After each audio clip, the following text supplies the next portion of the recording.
नमस्ते दोस्तों, अब चलिए शुरू करते हैं एक कहानी। पहला भाग है, शुरू से अंत तक सुनना। राधा ने रोज की तरह सुबह अपने घर की साफ सफाई की और फिर वह चाय बनाने बैठ गई। किशन के आने का समय हो गया था। रोज सुबह 7 बजे ड्यूटी खत्म हो जाती है उसकी। घर आते आते 7:30 बज जाते हैं। राधा 7:30 बजे चाय चढ़ा देती है। किशन को घर में आते ही चाय चाहिए। 2 मिनट की भी देरी बर्दाश्त नहीं होता है उसे। चाय बनकर तैयार हो गई थी, इसीलिए राधा ने गैस सिम कर दी थी। किशन आता ही होगा, इसीलिए गैस बंद करना ठीक नहीं लगा उसे।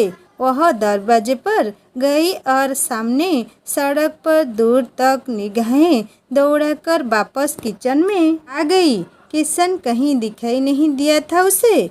न जाने कहाँ रह गए हैं ये। अब तक तो आ जाते थे, आज न जाने क्या बात हो गई।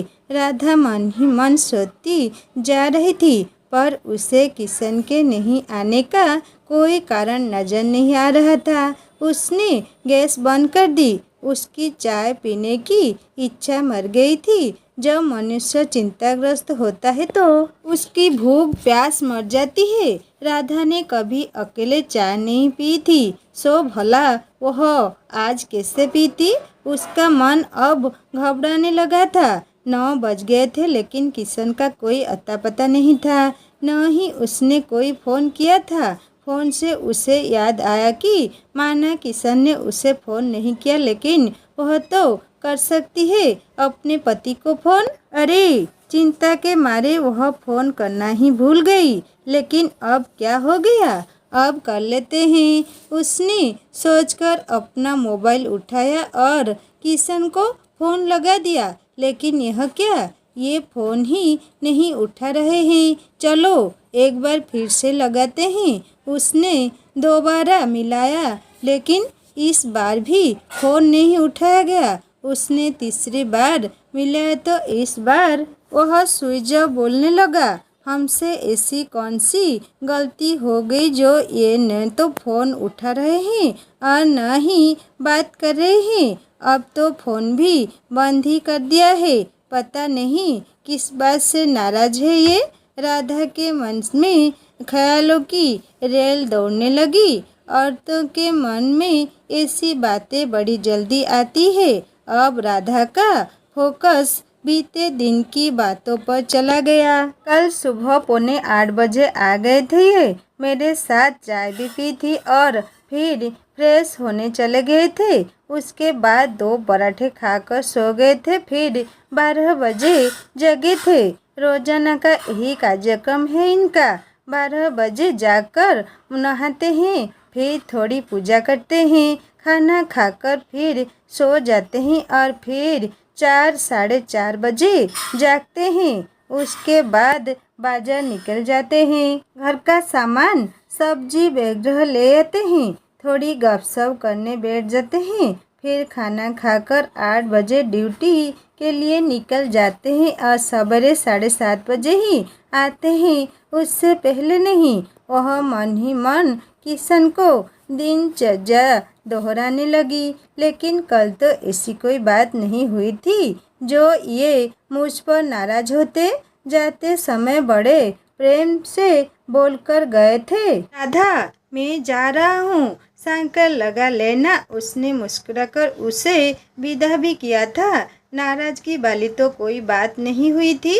फिर बात क्या है, कहीं शहर में कोई औरतों को नहीं कर ली है उन्होंने। उसके मन में संदेह के बादल घुमड़ने लगे। आजकल के मर्दों का कोई भरोसा नहीं है।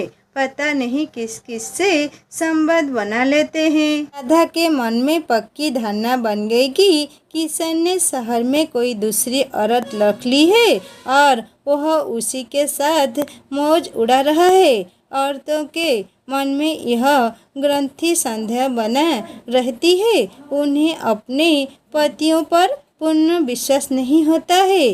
वे वह मानकर चलती है कि मर्दों की नियत का कुछ पता नहीं, कौन जाने कब किस पर। बीबी तो इनको घर की मुर्गा ढाल बराबर लगती है।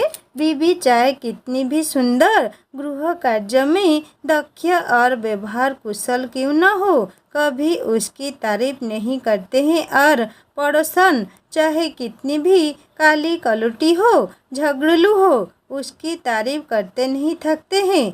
पता नहीं भगवान ने पति नामक कैसा पीस बनाया है, बीबी से कभी संतुष्ट ही नहीं होता है। उसके मन में किशन के लिए आक्रोश भरने लगा।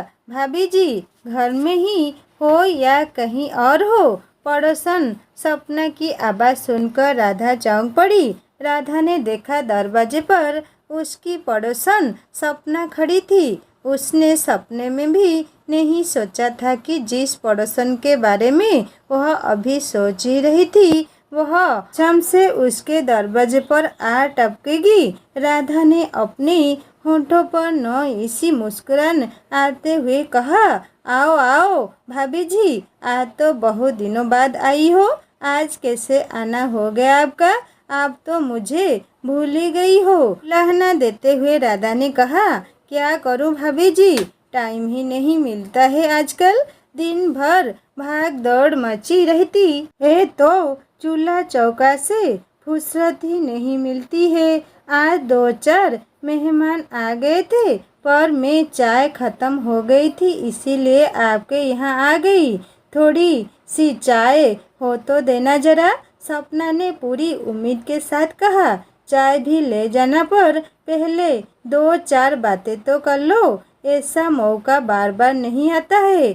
आप बैठो, मैं अभी चाय लेकर आती हूँ, कहकर राधा किचन में चाय लेने चली गई। आज घर में लाल जी दिखाई नहीं दे रही है, क्या बात है, कहाँ छुपा कर रखा है उन्हें? सपना मजाक करते हुए बोली। सपना की बात पर राधा भावुक हो गई। जिस तरह वर को आग का समीप मिलने पर वह तेजी से विप्लते लगते हैं, उसी तरह राधा की सपना के मजाक से भावुक हो गई। उसने राधा की दुखती रंग पर हाथ रख दिया।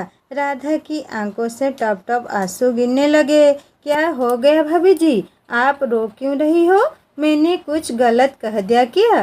सपना घबरा कर बोली। उससे डर लगने लगा कि कहीं इस चक्कर में उसकी चाय न रह जाए। राधा रोते रोते बोली, क्या बताऊं भाभी जी, ये अभी तक नहीं आए हैं, मुझे बहुत डर लग रहा है।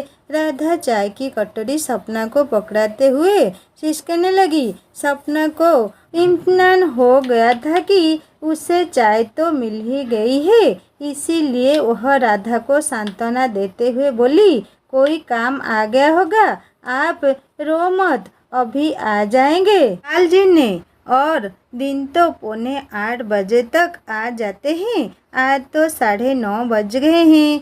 कहते कहते फिर से रोने लगी थी राधा। वो जैसे ड्यूटी पर आना था, शायद वो नहीं आया होगा। सपना ने नया कारण बताया तो राधा को कुछ आस बंधी। उसने तो इस और ध्यान ही नहीं दिया था। एक बार फ़ोन से पूछ लो कि क्या बात है। फ़ोन लगाया था पर उन्होंने उठाया नहीं, फिर लगाया लेकिन वह स्विच ऑफ आने लगा। राधा रुआसी होकर बोली, मन हल्का मत करो भाभी जी, आजकल ट्रैफिक जाम भी बहुत होता है, आ जाएंगे, चिंता मत करना, मैं हूँ ना। फिर वह जाते जाते कह गई, आजकल के मर्द दूसरी औरतों के चक्कर में बड़ी जल्दी फंस जाते हैं, जरा संभल कर रखना भाभी जी। और सपना राधा के मन में तूफान उठाकर चाय की कटोरी लेकर चलती बनी। दोस्तों, कहानी को यहीं पर ख़त्म नहीं करती हूँ, पहला भाग है, दूसरा भाग जल्दी लेकर आऊँगी। कहानी कैसा लगा मुझे ज़रूर कमेंट करके बताना, और अच्छे लगे तो लाइक करना, दोस्तों से शेयर करना और सब्सक्राइब करके बेल आइकन दबा देना। नमस्ते।